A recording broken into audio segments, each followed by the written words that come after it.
বুড়ির ঘরে পাও দিছে। এখন আপনি টাকা পয়সা দিয়ে এই গরু কিনবেন কিনা চিন্তা ভাবনা করে দেখেন। না না, টাকা দিয়ে বুড়ো গরু কিনতে রাজি নাই। বুড়ো গরু গোস্তই সহ্য হয় না। ঠিক আছে, যাও অন্য জায়গাতে ভালো গরু কেন গা।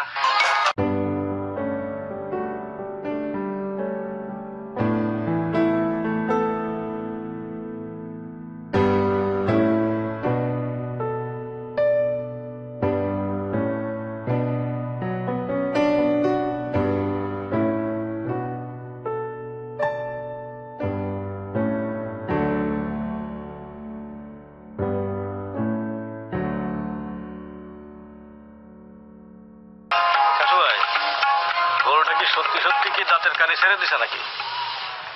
এসব টেকনিক্যাল কোশ্চেন করার তো কোনো দরকার নেই। গরুটা যে আপনার পছন্দ হয়েছে সেই কথাটা ডাইরেক্ট কয়া দিলেই তো হয়।